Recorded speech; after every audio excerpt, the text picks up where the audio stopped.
Kinshasa grondait au loin, entre klaxons et promesses jamais tenues. Chaque matin, Victor Mavungu enfilait sa chemise repassée à la hâte, traversait les rues poussiéreuses et rejoignait le bureau où son nom n'était qu'une ombre sur la liste des employés. 5 ans qu'il travaillait là, sans avancement, sans regard, sans espoir. À midi, il mangeait seul dans un coin, observant les autres rire, porter des montres brillantes et parler de voyage. Lui, il rentrait chaque soir avec la même enveloppe maigre et les mêmes dettes. Chez lui, Martha l'attendait. Une femme au sourire fatigué, les mains abîmées par les paniers de légumes qu'elle vendait au marché. Elle priait avant chaque repas, les yeux fermés, la voix douce. Dieu n'oublie jamais ses enfants. Mais Victor, lui, commençait à croire que Dieu avait une préférence pour les riches. Chaque fois qu'il regardait Lina, leur fille de 7 ans, rire dans la cour avec son vieux ballon, un vide s'ouvrait en lui. Est-ce pour cette vie-là que je suis né? Les soirs d'insomnie, il fixait le plafond, les poings serrés. Il pensait à ses collègues qui montaient, à leurs voitures, à leurs maisons, à leurs habits. Il se disait que la patience était un mensonge inventé par les faibles. Martha dormait à côté de lui, paisible, croyant encore que la prière suffisait. Lui, il en voulait plus. Pas demain. Maintenant. Une nuit, alors que la pluie frappait les tôles et que Kinshasa semblait s'endormir dans la douleur, Victor murmura dans le noir. Je ferai tout pour changer le destin de ma famille. Tout. Ces mots tombèrent comme un serment dans l'air froid. Un courant glacial traversa la pièce. Lina bougea dans son sommeil. Et pendant une seconde, Victor crut entendre un souffle répondre au sien. Mais il préféra se convaincre que ce n'était que le vent. Le réveil sonnait toujours avant le soleil. Victor se levait sans mots, s'habillait sans âme, marchait vers le bus bondé comme un soldat sans guerre. Chaque matin, il observait les mêmes visages, fatigués, résignés, prisonniers d'une ville qui promettait tout mais ne donnait rien. Dans ses yeux, il n'y avait plus de lumière, seulement ce reflet amer de ceux qui ont compris trop tard que la sueur ne garantit pas la réussite. Au bureau, personne ne le voyait. Son nom n'était qu'une ligne sur une fiche de présence. Il saluait ses supérieurs, mais leur regard glissait sur lui comme sur un mur. Certains jeunes, arrivés après lui, prenaient déjà des décisions qu'ils devaient exécuter. Il les voyait s'asseoir dans des bureaux climatisés, pendant qu'ils rangeaient leurs dossiers, leur préparaient le café, signaient les rapports qu'ils ne lisaient même pas. Le soir, il entendait leur rire dans les couloirs, leurs plaisanteries sur les assistants éternels. Et chaque éclat de rire sonnait dans sa tête comme une gifle. Il gardait le silence, mais à l'intérieur, il bouillonnait. Un jour, un de ses supérieurs, un jeune arrogant au costume trop cher, lui lança. « Victor, tu devrais être reconnaissant d'avoir encore ce poste. » Ce jour-là, quelque chose se fissura en lui. Ce n'était plus de la frustration. C'était une rage silencieuse. Une brûlure lente, invisible, mais prête à tout consumeur. Chaque soir, il rentrait avec cette tension dans la poitrine. Lina lui courait dans les bras, riant, le visage couvert de poussière, tenant son vieux ballon crevé. Il la serrait, mais son esprit était ailleurs. Il regardait ses mains usées, ses ongles sales de fatigue, et pensait, est-ce pour ça qu'on m'a mis sur terre? Martha le regardait avec douceur, sans comprendre la tempête qu'il portait. Il répondait à peine à ses questions, comme si la parole était devenue inutile. Le dimanche, quand Martha priait, il ne fermait plus les yeux. Il observait les fidèles, leurs visages illuminés par l'espoir. Il se disait qu'il priait pour un ciel qui ne les écoutait plus. Il, lui, priait pour une vie qu'il n'avait jamais eue. Et plus il priait, plus il sentait que Dieu restait muet. Les jours passaient, identiques. Les humiliations s'empilaient, les salaires fondaient, les rêves s'évaporaient. Victor avait cessé d'espérer la promotion. Ce qu'il voulait désormais, c'était une preuve, une seule, que les sacrifices finissent par payer. Mais le monde semblait rire de lui, comme un vieux tambour crevé qui résonne pour rien. Et ce soir-là, assis dans le bus du retour, le regard vide, il se dit une phrase qu'il n'aurait jamais dû penser. Si le bien ne paie pas, peut-être que le mal, lui, récompense. Les soirées dans la maison Mavungu étaient devenues lourdes, étouffantes, comme si la foi elle-même refusait d'entrer. Martha priait à voix haute, les mains levées vers le plafond de tôle. Le Seigneur, bénis Victor. Donne-lui la force de tenir encore. Mais Victor ne répondait plus. Il écoutait le son de sa voix comme on écoute une chanson trop répétée. Son silence était devenu une prière muette, une révolte polie. Il ne voulait plus entendre parler d'espérance, il voulait des résultats. Un soir, Martha posa la main sur son épaule et dit doucement. « Mon mari, Dieu voit tes efforts. Le temps viendra. » Il la fixa, les yeux pleins de fatigue, et lâcha. « Et si Dieu ne venait pas? Et s'il s'en foutait de moi ?» Martha sursauta, comme si ces mots avaient déchiré le ciel. Elle répondit avec cette voix tremblante des femmes qui craignent pour l'âme de ceux qu'elles aiment. « Ne parle pas ainsi, Victor. C'est dangereux. » Il se détourna, haussa les épaules. « Dangereux? Ce qui est dangereux, c'est de prier toute une vie pour rien. » Ce soir-là, la maison devint plus froide. Les mots de Victor restèrent suspendus entre eux, lourds comme une malédiction. Martha continua à prier, seule, les genoux sur le sol, pendant qu'il fumait dehors, regardant les lumières des villas au loin. Il observait ces maisons avec leurs portails électriques, leurs gardiens, leurs voitures brillantes. Et dans son cœur, quelque chose d'aigre se forma, de la jalousie. Pas celle qui brûle vite, non. Celle qui s'installe lentement, avec le goût du métal dans la bouche. Les jours suivants, les disputes devinrent fréquentes. Martha parlait de foi, lui parlait de chiffres. Elle évoquait la grâce, il parlait de mérite. Elle disait, Dieu fera. Il répliquait, Dieu ne signe pas de contrat. Les mots s'entrechoquaient, s'abîmaient, se perdaient. Chaque phrase devenait une blessure. Chaque prière, une provocation. Et chaque nuit, Victor s'enfonçait un peu plus dans le silence. Il fixait le plafond, le cœur battant, envahi par une colère qu'il ne comprenait pas. Il revoyait ses collègues aux montres en or, leurs femmes parfumées, leurs enfants dans des écoles chères. Lui avait tout donné, et il n'avait rien reçu. Alors, une nuit, dans le noir, il murmura une phrase simple, mais lourde de sens. « Je veux une autre vie. Je ne veux plus attendre. » Ce murmure, il le croyait perdu dans le vide. Mais au dehors, le vent se leva soudain, secouant les tôles du toit comme un écho ancien. Le silence se fit plus dense, presque vivant. Et sans qu'il le sache, ces mots venaient de devenir une invocation. Ce matin-là, Victor reçut un appel inhabituel. La secrétaire du directeur général prononça son nom avec une politesse glaciale. « Monsieur Kanza souhaite vous voir. » Maintenant. Il sentit son cœur cogner contre sa chemise. En 5 ans, jamais il n'avait été convoqué par cet homme. Il essuya ses mains moites, remit sa cravate, et monta les marches en silence. Le bureau de Kanza était un autre monde. Climatisé, parfumé, silencieux. Des tableaux d'art africain ornaient les murs, une grande horloge dorée battait calmement le temps comme un cœur riche. Victor resta debout, impressionné par le contraste entre cette abondance et la poussière de son propre bureau. Kanza le fixait derrière son bureau en acajou, lunettes sombres, sourire calculé. « Assieds-toi, Victor. » La voix était calme, mais elle portait une autorité qui écrasait. Victor s'assit, mal à l'aise. Kanza le détailla longuement, puis dit. « Je t'observe depuis des années.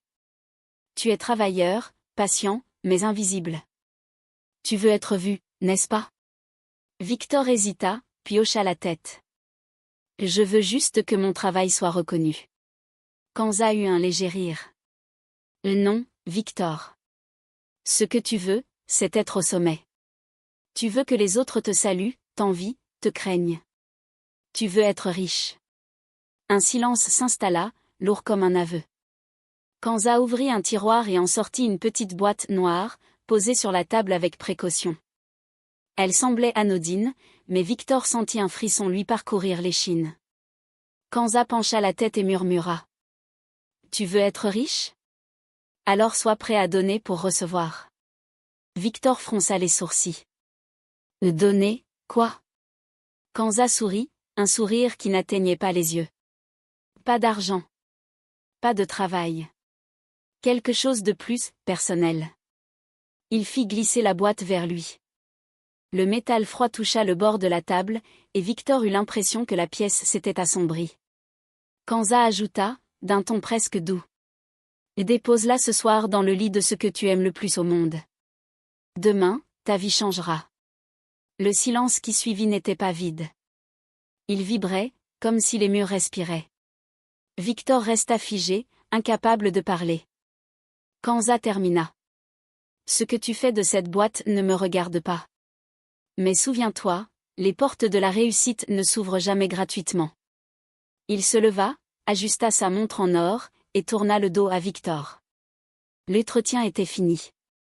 Victor sortit du bureau avec la boîte dans la main, le regard perdu.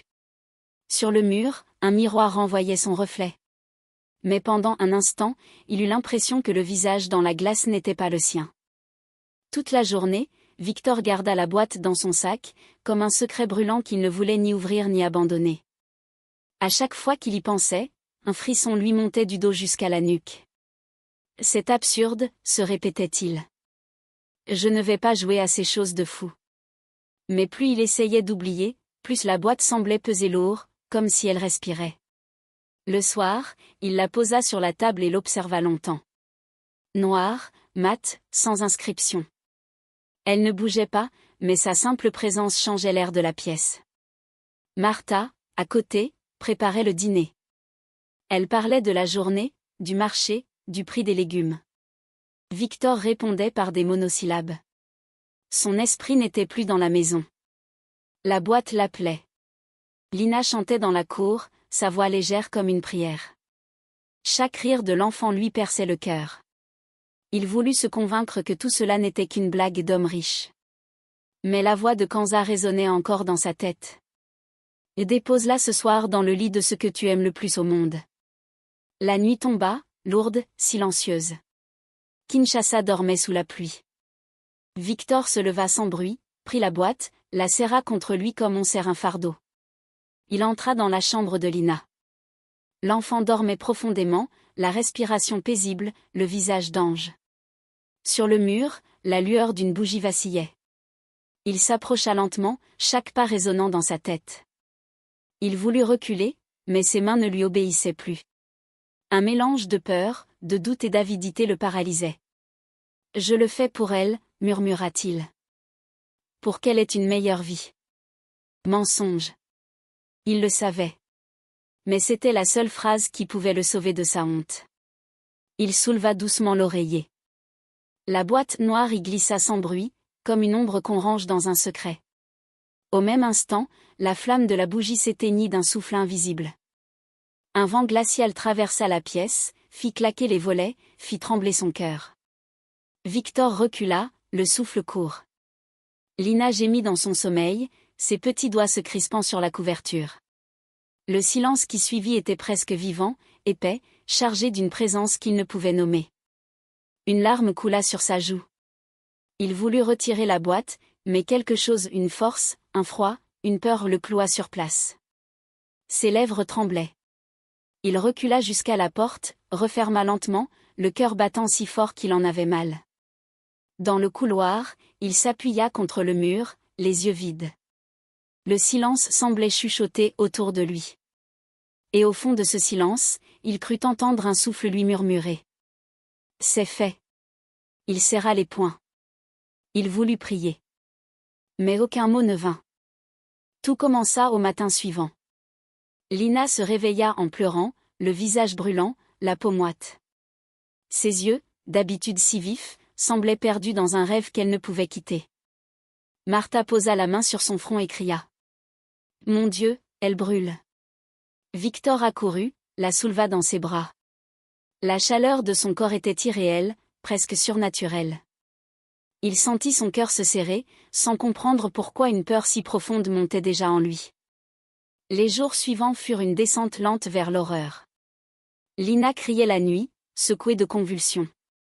Elle murmurait des mots que personne ne comprenait. Parfois, elle appelait son père dans son sommeil, puis se mettait à pleurer sans raison. Les médecins vinrent, prirent sa température, injectèrent des produits, mais rien n'y faisait. L'un d'eux, impuissant, secoua la tête. « Nous ne comprenons pas. Ce n'est pas une fièvre ordinaire. Victor sentit son sang se glacer. Martha priait sans relâche, les genoux meurtris par le sol. Sa voix se brisait à chaque mot. Elle invoquait les psaumes, les promesses, les miracles. Mais le ciel restait muet. Chaque supplication semblait se perdre dans les murs. Elle regardait Victor, les yeux gonflés de larmes. « L'aide-moi à prier. » Mais il ne pouvait pas. Son âme refusait. Il restait là, immobile, le regard fixé sur la petite boîte noire qu'il croyait avoir oubliée, posée désormais dans le tiroir de sa table de nuit. 3 jours passèrent. Lina ne bougeait plus. Sa respiration était lente, fragile, comme un souffle prêt à s'éteindre. Victor ne mangeait plus, ne dormait plus. Il marchait dans la maison comme un fantôme, se reprochant 1000 fois d'avoir cru à une promesse sans visage. Mais il n'osait pas le dire. Il craignait que les mots fassent naître la vérité. Un soir, Martha hurla. Victor accourut. Lina, étendue sur le lit, ne bougeait plus. Ses yeux ouverts fixaient le plafond, mais il n'y avait plus rien derrière. Martha tomba à genoux, agrippant le corps de sa fille en criant son nom. Victor resta figé, incapable de respirer. Une partie de lui mourut à cet instant. Le silence qui suivit fut plus lourd que tous les cris du monde. Le lendemain, la maison était vide. Le rire de Lina avait disparu. Les murs semblaient froids, même sous le soleil. Martha ne parlait plus. Victor, lui, s'assit seul dans le salon, la tête entre les mains. Et dans ce silence absolu, il comprit, sans avoir besoin de mots. Le prix venait d'être payé. Le jour de l'enterrement, Victor ne pleura pas. Pas une larme. Il resta debout, le visage figé, les yeux secs, comme un homme vidé de tout ce qui le tenait debout. Martha s'effondra sur la tombe, criant le nom de leur fille jusqu'à en perdre la voix. Lui, il observait le ciel gris, et murmura sans s'en rendre compte. « Que as-tu fait, Kanza ?» 2 jours plus tard, il marcha jusqu'à l'immeuble de la société, le pas lourd, le regard noir. Il entra sans frapper dans le bureau du directeur. Kanza était là, calme, impeccable, une tasse de thé à la main. Il leva les yeux, sourit légèrement. « Victor. Mes condoléances. » Victor s'avança, tremblant, la voix brisée. « Dis-moi ce que tu as fait. » « Ma fille est morte. » Un long silence suivit, si long qu'on aurait pu entendre le battement de leur cœur. Puis Kanza posa sa tasse, croisa les mains, et dit d'une voix glaciale. « Tu voulais la richesse. Voilà ton prix. » Victor sentit son sang se retirer de son visage. Il chancela, faillit tomber. Mais Kanza continua, le ton neutre, presque administratif. « Le monde n'offre rien sans contrepartie. Tu as ouvert la porte, Victor. Maintenant, il faut entrer. » Il sortit une enveloppe et la posa sur la table. « Ta promotion est effective dès demain. Nouveau poste, nouveau salaire, nouvelle vie. » Un sourire imperceptible se dessina sur ses lèvres.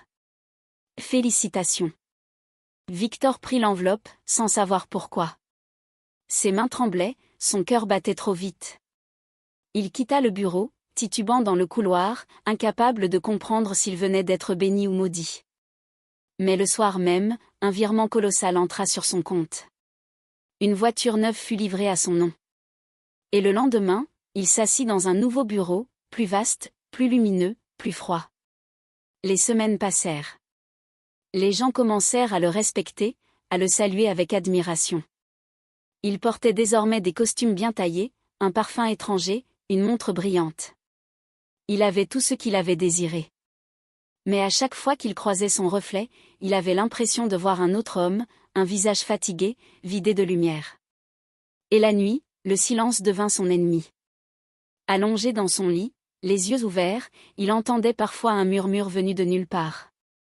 Une voix d'enfant, douce, mais pleine de reproches. « Papa, pourquoi ?» Il se levait en sursaut, allumait les lumières, fouillait la maison vide. Mais la voix persistait, résonnant dans les murs, dans son cœur, dans sa tête. Il essaya de prier, mais les mots restaient coincés. Alors il comprit. Ce qu'il avait gagné avait un prix que rien ne pourrait jamais racheter. 2 ans avaient passé, et Kinshasa connaissait désormais le nom de Victor Mavungu. L'homme discret d'autrefois était devenu une figure de réussite, villa perchée sur les hauteurs, voiture dernier cri, domestique, invitation à des soirées où le champagne coulait plus vite que l'eau. Son visage apparaissait sur les photos de gala, entouré de politiciens, d'hommes d'affaires et de femmes parfumées à la victoire. Tout le monde disait, Victor a percé. Mais lui, il savait. Il savait que chaque verre levé à sa santé avait le goût du sang de son âme. La villa était belle, mais trop grande. Chaque pièce résonnait comme une cathédrale vide. Martha, silencieuse, s'était habituée à cette vie dorée, sans jamais vraiment y croire. Elle priait encore, mais ses prières flottaient dans l'air sans trouver de mur pour s'accrocher. Victor, lui, passait ses soirées à fixer la piscine illuminée, le regard perdu. Les reflets de l'eau lui rappelaient les yeux de Lina. Parfois, il croyait la voir courir dans le jardin, sa robe blanche flottant sous la lune. Mais dès qu'il clignait des yeux, il ne restait que le vent. Il voyageait souvent, Dubaï, Paris, Zanzibar. Des hôtels 5 étoiles, des chambres parfumées, des femmes qui riaient trop fort. Mais la nuit, il ne dormait plus. Il restait éveillé, les yeux ouverts sur les plafonds étrangers, entendant dans son oreille cette voix enfantine, fragile et insistante. « Papa, regarde-moi. » Il se retournait, paniqué, le cœur battant. Mais il n'y avait rien d'autre que le vide. Il essayait de se convaincre qu'il avait mérité tout cela, qu'il était enfin respecté, enfin libre. Mais chaque fois qu'il riait, il entendait derrière son rire celui de Lina, le vrai, le pur, celui qui l'avait tué. Il avait beau se couvrir d'or, l'ombre de la petite continuait de marcher à ses côtés. Un soir, au cours d'un dîner mondain, un invité le félicita. « Victor, tu es la preuve qu'avec du courage, on peut tout avoir. » Victor sourit, mécaniquement. Mais à cet instant, un son monta à ses oreilles, léger, irréel, le rire cristallin d'une enfant. Il tourna brusquement la tête. Personne. Le verre dans sa main trembla. Il se leva, prétextant une fatigue soudaine. Dehors, sous les étoiles, il marcha seul vers sa voiture. Le vent chaud de la nuit caressait son visage, mais son corps frissonnait comme sous la neige. Il leva les yeux vers le ciel et murmura, la voix cassée. « Je suis riche, mais à quel prix ?» Le silence du ciel fut sa seule réponse. Et dans ce silence, quelque part entre ses tempes, le rire de Lina éclata à nouveau, plus clair, plus proche, plus cruel. Le restaurant surplombait la ville, suspendu entre les lumières et le vide. Des nappes blanches, des verres étincelants, des serveurs silencieux. Victor et Kanza dînaient face à face, 2 hommes élégants dans un monde qui ne sentait plus la sueur. Le champagne brillait, la musique douce flottait dans l'air, mais Victor n'entendait rien. Son esprit était ailleurs, perdu entre la réussite et le remords. Kanza, lui, paraissait parfaitement à l'aise, comme toujours. Il coupait sa viande avec une précision chirurgicale, sans un mot de trop. Puis, soudain, il parla. « Tu as bien évolué, Victor. »« Très bien, même. » Victor esquissa un sourire forcé. « J'ai juste fait ce qu'il fallait. » Kanza hocha lentement la tête. « Oui. Mais le succès ne se conserve pas sans loyauté. » Victor releva la tête, surpris. « Loyauté ?»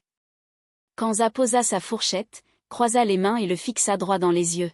« Tout pouvoir doit être renouvelé. Rien n'est gratuit, tu le sais déjà. » Le cœur de Victor accéléra. Une sueur froide coula dans son dos.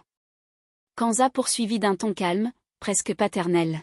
« Chaque étape de ta vie demande un nouveau signe de fidélité. Si tu veux continuer à grandir, il faut offrir davantage. » Victor ne répondit pas. Mais dans sa tête, les mots de Kanza se mélangeaient à ceux d'autrefois. « Et dépose-la dans le lit de ce que tu aimes le plus au monde. » Ses doigts se crispèrent sur sa serviette. Un goût de fer remplit sa bouche. Kanza reprit, le sourire à peine perceptible. « Tu es proche d'un grand poste, Victor. Directeur régional. Beaucoup t'envient. Mais pour atteindre ce niveau, il faut prouver que ton cœur appartient vraiment à la cause. » Il but une gorgée de vin, lentement, sans détourner les yeux. Victor sentit la pièce rétrécir autour de lui. Les lumières semblaient plus vives, presque violentes. Les rires des autres clients sonnaient faux, métalliques, irréels. Il tenta de plaisanter, la voix tremblante. « Je crois avoir déjà assez donné, monsieur Kanza. » Kanza posa le verre, le regard fixe. « On ne choisit pas quand on s'arrête. Ce n'est pas toi qui as ouvert la porte? Alors ne la referme pas. » Un silence étouffant tomba sur la table. Victor détourna le regard, cherchant l'air. Il comprit. Au fond de lui, il comprit. Ce que Kanza venait d'appeler nouvelle loyauté, c'était le non poli d'un nouveau sacrifice. Et cette fois, il savait qui serait la victime. Martha. Cette certitude glaça tout son être. Il serra les poings sous la table, le cœur battant dans sa gorge. Autour de lui, les rires, les musiques et les couverts continuaient comme si rien n'existait. Mais en lui, le vide se transforma en terreur. Une terreur silencieuse, profonde, vivante. La nuit était tombée sur la villa comme un couvercle. Le silence avait une épaisseur étrange, presque vivante. Victor se tenait seul dans son bureau, face à la petite boîte noire qu'il avait gardée cachée depuis 2 ans. Ses doigts tremblaient. Le médaillon en sortit lentement, froid, lourd, comme s'il contenait le poids de ses péchés. La flamme de la bougie, posée sur le bureau, vacillait à peine.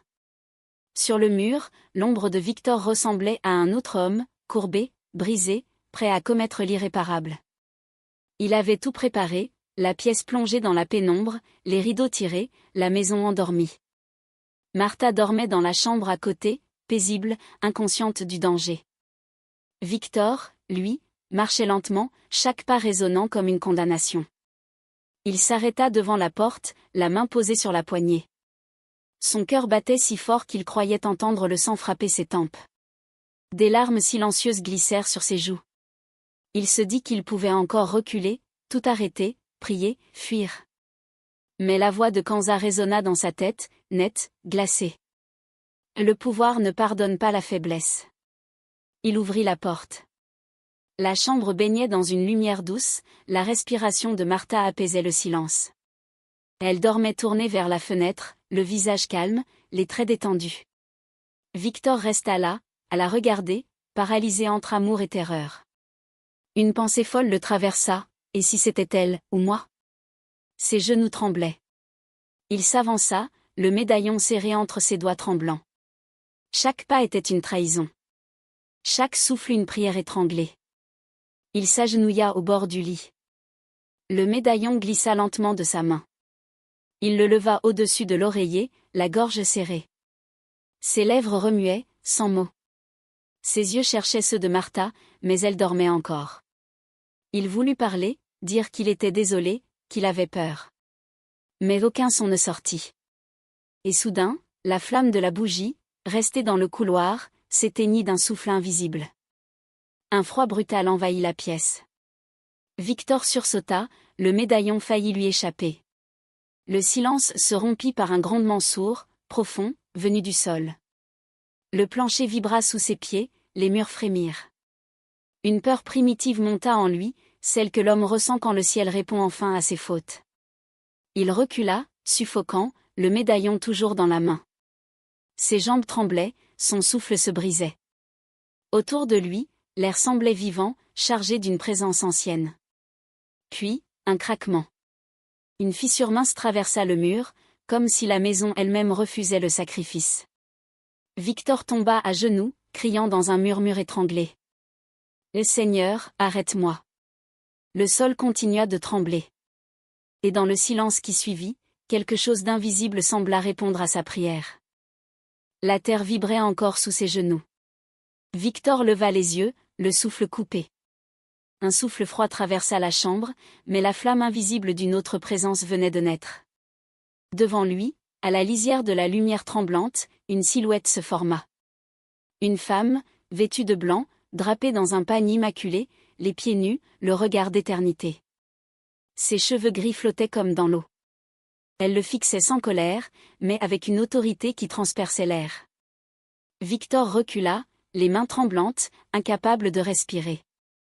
La voix de la femme ne résonna pas dans la pièce, elle résonna en lui. Cette lignée ne peut être offerte. Elle porte le sceau des ancêtres. Chaque mot vibrait comme un tambour ancien, une sentence gravée avant sa naissance.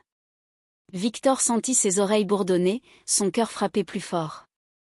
Il comprit aussitôt, c'était elle, la mère de Martha, morte depuis des années, gardienne d'une lumière plus ancienne que toute promesse. Le médaillon tomba de sa main, roulant jusqu'au pied du lit. Au même instant, une lumière dorée s'éleva autour de Martha endormie, douce mais puissante, semblable à une bénédiction vivante. Son souffle, paisible jusque-là, devint plus profond, plus lumineux. La pièce s'embauma d'un parfum d'encens et de fleurs sèches, comme si les esprits du clan s'étaient rassemblés. Victor ferma les yeux, submergé. La voix de la femme reprit. « Tu as brisé l'ordre des choses. Tu as offert le sang avant la bénédiction. Et la dette revient à celui qui a osé la signer. » Un cri lui échappa. Son torse se contracta violemment. Il sentit un feu intérieur naître sous sa peau. Une douleur brûlante le traversa, montant du ventre jusqu'au cœur. Il tomba à genoux, les mains sur sa poitrine, haletant. Des marques sombres apparurent sur sa peau, comme des racines noires qui cherchaient à sortir. Il cria le nom de Dieu, celui de Martha, celui de Lina, aucun ne vint le sauver. La femme en blanc s'approcha, posa sa main invisible sur le front de Martha. Puis elle leva les yeux vers Victor. Son regard était à la fois plein de tristesse et de justice. « Ce que tu as pris par les ténèbres le reprennent. » Un éclat de lumière jaillit, aveuglant. Victor hurla, le corps traversé par une flamme silencieuse, sans feu mais brûlante. Ses larmes se mêlaient à sa sueur, son souffle devenait gémissement. Puis tout s'arrêta. Le sol cessa de trembler. La femme disparut. La lumière autour de Martha s'éteignit lentement, ne laissant qu'un parfum doux et un calme surnaturel. Victor gisait à terre, le visage trempé, le corps couvert de marques sombres. Il tremblait, épuisé, vidé. Et dans la chambre silencieuse, une seule phrase résonna encore, comme un écho ancien venu du fond du monde. Le pacte s'est retourné contre toi. La richesse s'en alla aussi vite qu'elle était venue. Les premiers signes furent discrets, presque anodins, un virement bloqué, un contrat suspendu, une réunion annulée sans explication. Puis, les messages cessèrent, les sourires disparurent, les partenaires s'évaporèrent. En quelques semaines, Victor passa du bureau climatisé au silence du téléphone qui ne sonne plus. Les banques gelèrent ses comptes, les fournisseurs fermèrent leurs portes. Il regardait les chiffres rouges sur l'écran de son ordinateur, incrédule, comme si la machine s'était liguée contre lui. Rien ne fonctionnait. Tout s'effondrait. La villa devint un piège doré. Les domestiques partirent un à un. La piscine, jadis limpide, se couvrit d'une fine couche verte. Les voitures restèrent garées, inutiles, comme des trophées d'un autre temps. Victor errait dans les couloirs, les mains dans les poches, parlant seul. Son reflet dans les miroirs lui faisait peur. Il jurait parfois l'entendre respirer, indépendamment de lui.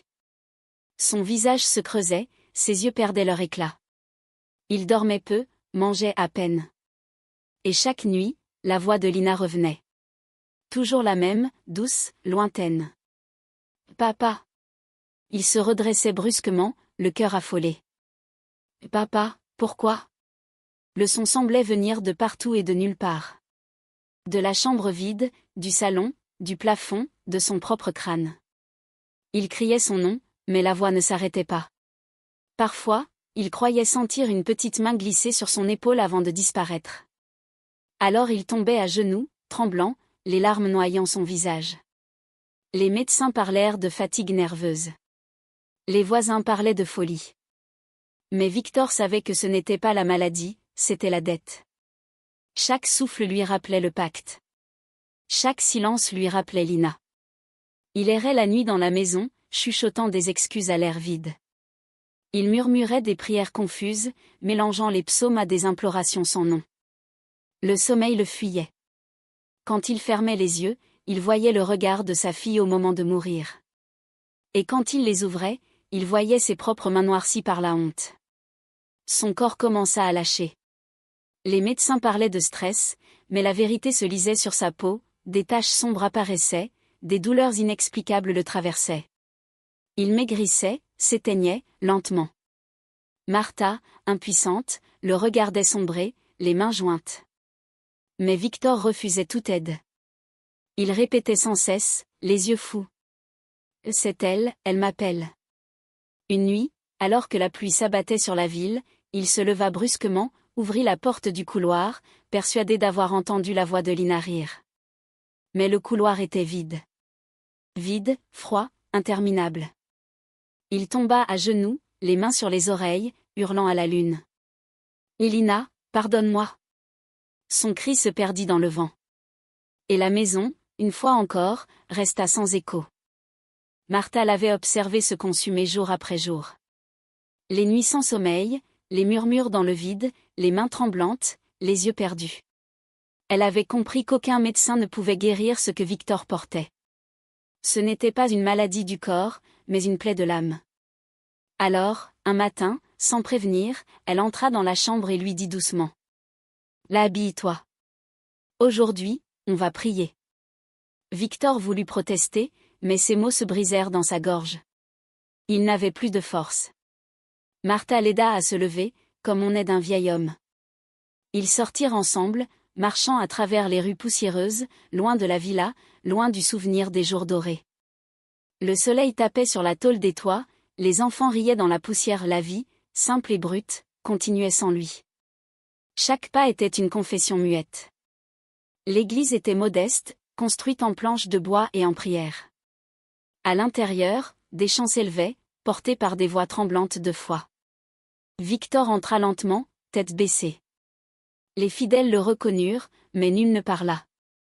Le pasteur, un vieil homme au regard clair, l'observa s'avancer. Martha s'agenouilla, posant la main sur le banc. Victor resta debout quelques secondes, puis ses jambes cédèrent. Il tomba à genoux. Le pasteur s'approcha, posa sa main sur sa tête. « Mon fils, que cherches-tu » Victor leva les yeux, noyé de larmes. Sa voix sortit brisée, presque enfantine. « Je veux que ça s'arrête. Je veux la paix. » Le vieil homme ferma les yeux et pria. Sa main tremblait, mais sa voix portait la force de son tambour. « Seigneur, regarde ton enfant. Il a goûté au monde et trouvé le vide. Il revient à toi, nu, brisé, repentant. » Les mots traversèrent Victor comme une vague. Il sentit son corps s'alourdir, puis s'alléger. Les larmes coulaient sans fin, lavant des années de silence et de honte. Ses mains tremblaient, son souffle saccadé devenait prière. Il ne comprenait plus ce qui se passait, mais il savait une chose, il n'était plus seul. Une chaleur douce, légère, monta de son ventre à sa poitrine, comme une main invisible qui effleurait son cœur.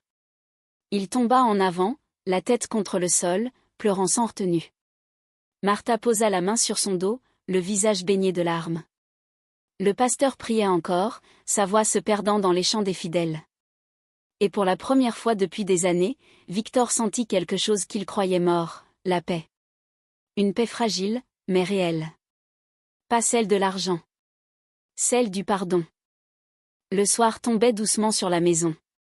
La lumière du soleil couchant glissait à travers les rideaux, peignant les murs d'une teinte dorée. Victor était assis sur le sol, les genoux repliés, les yeux perdus dans le vide. Depuis le jour à l'église, un calme étrange l'habitait, pas la paix totale, mais une clarté nouvelle, comme si Dieu lui laissait encore une chance de parler avant de le juger. Martha rangeait la table, silencieuse. Leur vie avait repris un rythme fragile, fait de prière et de silence. Mais ce soir-là, Victor sentit que le silence n'était plus supportable. Il leva la tête. Sa voix tremblait quand il dit « Martha, il faut que je te dise la vérité. » Elle se retourna lentement, surprise. Il baissa les yeux, incapable de la regarder. Ses mains se frottaient nerveusement, comme pour effacer un péché qu'elles avaient trop porté. Ce qui est arrivé à Lina, ce n'était pas le hasard. Martha s'approcha, le cœur serré. « Qu'est-ce que tu veux dire ?» Le souffle de Victor se bloqua, mais il força les mots à sortir, un à un, entrecoupés de sanglots. « La boîte, c'est moi. C'est moi qui l'ai mise sous son oreiller. Kanza m'avait dit que ma vie changerait. Et elle a changé, mais pas comme je le pensais. Martha resta figée. Le silence devint plus lourd que la mort elle-même. Victor pleurait à genoux, les mains jointes. Je voulais qu'on soit heureux. Je voulais te donner tout. Je ne savais pas que c'était son âme qu'il prenait. J'ai vendu la nôtre sans comprendre. Martha porta la main à sa bouche, suffoquant. Les larmes jaillirent sans qu'elle puisse les retenir. Elle chancela, s'appuya contre la table, le visage déformé par la douleur. Le nom de Lina franchit ses lèvres dans un gémissement étouffé. Victor rampa jusqu'à elle, saisit le bas de sa robe, pleurant comme un enfant. « Pardonne-moi, Martha. Pardonne-moi avant que Dieu ne me reprenne. Je ne veux plus mourir sans lumière. » Ces mots étaient des prières et des plaies à la fois. Martha le regarda enfin. Dans ses yeux, la douleur et l'amour se mêlaient, deux forces contraires qui se battaient sans vainqueur. Elle s'agenouilla lentement devant lui, posa ses mains tremblantes sur son visage ravagé et dit, d'une voix à peine audible. « Je te pardonne, Victor. » Il éclata en sanglots, secoué par des tremblements incontrôlables. Elle le serra contre elle, pleurant à son tour. Leur douleur se confondit, se nettoya, se transforma en lumière. Ce soir-là, dans cette maison silencieuse, la première pierre du pardon fut posée. Et dans ce souffle partagé, la rédemption commença à respirer. Le dimanche suivant, l'église était pleine. Les fidèles chantaient, les mains levées, le cœur ouvert. La lumière du matin traversait les vitraux, dessinant sur les visages des éclats dorés. Au premier rang, Victor se tenait debout, tremblant, les yeux rouges. Depuis plusieurs jours, il savait ce qu'il devait faire. La vérité, cette fois, ne pouvait plus rester enfermée. Il avait confessé à Martha, maintenant, il devait confesser à Dieu, devant les hommes.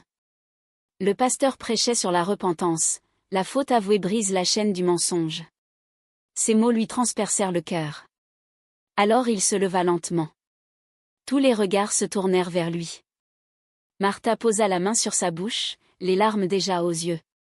Victor avança vers le pupitre, le pas lourd, mais décidé. Le silence tomba sur la salle, épais, solennel. Sa voix trembla au début, puis se raffermit, portée par la vérité nue. « Frères et sœurs, je viens ici non pas pour me justifier, mais pour me libérer. » Il inspira profondément. « J'ai pactisé pour avoir le monde. J'ai voulu la richesse, la gloire, le pouvoir. Et j'ai tout perdu. » Un murmure parcourut l'assemblée. Mais il continua, les yeux levés vers le plafond, comme s'il parlait à un juge invisible. « J'ai donné ce que j'avais de plus cher. J'ai détruit ma maison, trahi ma foi, vendu mon âme pour un mensonge. Mais aujourd'hui, je demande pardon. » Le pasteur s'approcha lentement, posa une main sur son épaule.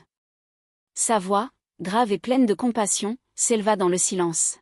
« Celui qui avoue et se repent, Dieu le relève. » Un frisson traversa l'assemblée. Certains pleuraient, d'autres priaient en silence. Martha s'agenouilla, les mains jointes, remerciant en larmes celui qui, malgré la chute, avait choisi la lumière. Le pasteur leva la main vers le ciel. « Seigneur, reçois ton fils. Il a erré dans l'ombre, mais il revient à la maison. Purifie son âme, et fais de sa douleur un témoignage. » Les fidèles répétèrent Amen, leur voix s'unissant comme un seul souffle. Et à cet instant, alors que le chant montait, une colombe blanche entra par la fenêtre ouverte. Elle vola lentement au-dessus de la nef, tournant au-dessus de Victor avant de se poser sur la poutre du toit. Un murmure d'émerveillement parcourut la salle. Certains tombèrent à genoux. Victor leva les yeux, les larmes coulant librement. Dans son cœur, un poids se brisa. Il sentit une chaleur douce, lumineuse, s'étendre en lui. Ce n'était plus la honte, ni la peur, c'était le pardon. Il ferma les yeux, un sourire apaisé sur le visage. Et dans ce silence plein de grâce, il sut que Dieu venait de lui rendre ce qu'aucune richesse n'avait pu lui offrir, la paix intérieure. Les années avaient passé comme une pluie lente, lavant peu à peu les traces du passé. Kinshasa avait changé, mais Victor aussi. Il ne portait plus de costume taillé sur mesure, ni de montre brillante. Son allure était simple, son visage apaisé. Ceux qui le croisaient ne voyaient plus l'homme d'affaires qu'il avait été, mais un homme qui avait connu le feu et qui en était sorti vivant, brûlé mais purifié. Avec Martha, ils avaient fondé un petit atelier artisanal au bout d'une ruelle animée, Lumière du Renouveau. Ils y fabriquaient des bougies, des savons et des objets décoratifs à base de cire et de plantes locales. Leur nom circulait doucement, non pas comme une marque, mais comme une bénédiction. Les habitants du quartier disaient souvent. Chez eux, même la flamme d'une bougie apaise l'âme. Victor souriait à chaque fois qu'il entendait cela. C'était la seule richesse qu'il voulait encore posséder. Il vivait modestement, mais la maison respirait la paix. Le matin, Martha chantait pendant qu'elle préparait le petit déjeuner, et Victor ouvrait les volets pour laisser entrer le soleil. Leur rire, discret mais sincère, remplissait à nouveau les murs. Dieu leur avait rendu la joie sous une autre forme, 2 enfants, un garçon et une fille, nés après la tempête. Leur présence avait apporté une lumière nouvelle dans leur vie, comme si Lina, de là-haut, leur avait envoyé un souffle d'amour pour continuer à vivre. Victor les regardait souvent jouer dans la cour, et son cœur se serrait non de douleur, mais de gratitude. Il leur apprenait les valeurs qu'il avait un jour oubliées, la patience, la prière, la dignité. Et chaque soir, quand il demandait « Papa, raconte-nous ton histoire », il souriait tristement et répondait « Un jour, j'ai voulu être riche, mais j'ai découvert que le vrai trésor, c'est la paix. » Peu à peu, il devint une figure respectée du quartier. Des jeunes venaient le voir, attirés par sa sérénité. Il parlait de leurs rêves de réussite, de leurs frustrations, de leur envie d'aller vite. Victor les écoutait avec attention, puis leur disait calmement. Tout ce qui brille trop tôt finit par brûler. Cherchez la lumière, pas les lumières. Son atelier devint un lieu de passage, un refuge pour ceux qui doutaient. Il organisait des petites réunions le dimanche, non pour prêcher, mais pour raconter. Sa voix, douce et ferme, touchait les cœurs. Il ne parlait plus de malédiction, mais de grâce retrouvée. Et parfois, quand il refermait les portes de l'atelier au crépuscule, le parfum de la cire et du miel emplissait l'air. Il levait les yeux vers le ciel en murmurant. « Merci, Seigneur, cette fois, ma richesse est vraie. » Ce matin-là, l'église était pleine. Le soleil entrait à travers les vitraux, projetant sur le sol des couleurs de feu et d'or. Les fidèles chantaient, les tambours résonnaient doucement, et au milieu de cette ferveur, Victor se leva. Le pasteur l'invita à s'avancer. Martha, assise au premier rang, le regardait avec cette fierté silencieuse qu'ont les femmes qui ont traversé les tempêtes sans quitter le rivage. Victor monta lentement sur l'estrade. Son pas n'avait plus la lourdeur d'autrefois, il était léger, calme, assuré. Le silence tomba. Tous savaient qui il était, tous connaissaient son histoire. Mais ce jour-là, ils allaient entendre le message d'un homme sauvé. Il prit le micro, regarda l'assemblée et sourit. Sa voix était claire, posée, remplie de cette sagesse que seule la souffrance enseigne. J'ai cherché la richesse dans les ténèbres, pensant qu'elle me libérerait.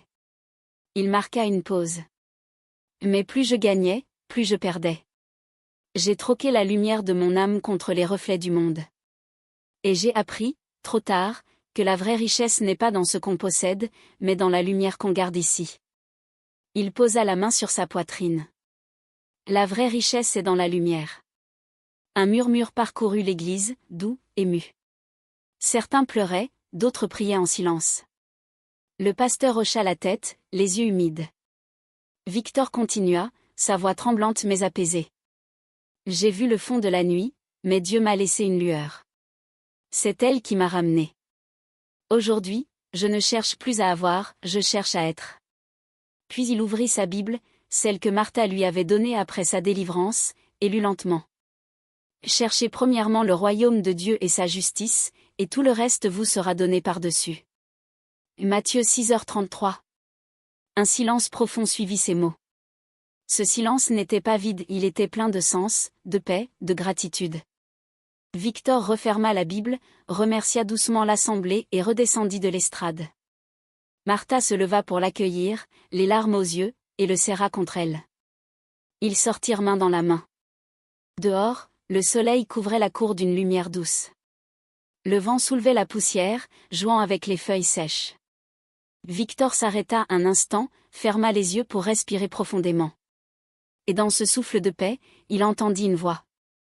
Claire. Légère. Inoubliable. Papa, maintenant, tu es enfin libre. Ses yeux se remplirent de larmes, mais cette fois, elles n'étaient pas de douleur. C'était la pluie douce d'un cœur délivré. Il leva les yeux vers le ciel, sourit à travers le soleil. La paix était là. Pas celle des riches. Celle des pardonnés. Le chemin de Victor Mavungu fut celui de tant d'hommes, croire qu'il suffit de vouloir plus pour être heureux, oublier que tout ce qui s'élève sans fondation finit par s'effondrer. Il avait rêvé de richesse, de respect, de grandeur, mais sans Dieu, le rêve devient piège. Il avait voulu grimper vers la lumière en escaladant l'ombre, sans comprendre que l'ombre ne mène qu'à la nuit. Son histoire n'est pas seulement celle d'un homme, mais celle d'une génération pressée, fascinée par les raccourcis, prête à tout pour briller. Victor a appris, dans la douleur, que le succès sans foi est un mirage, il attire de loin, mais consume de près.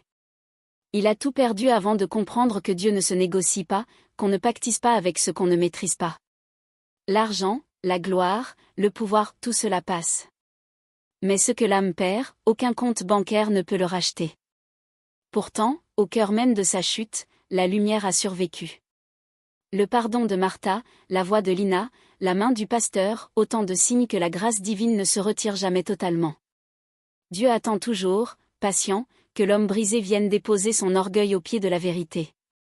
Et quand Victor s'est enfin agenouillé, ce n'était plus le serviteur du monde qui priait, mais l'enfant perdu qui rentrait à la maison. Sa vie, à la fin, ne brillait plus d'or, mais de paix. Son regard n'était plus celui d'un ambitieux, mais d'un homme délivré. Il avait compris que le plus grand trésor n'est pas dans les coffres, mais dans la clarté du cœur.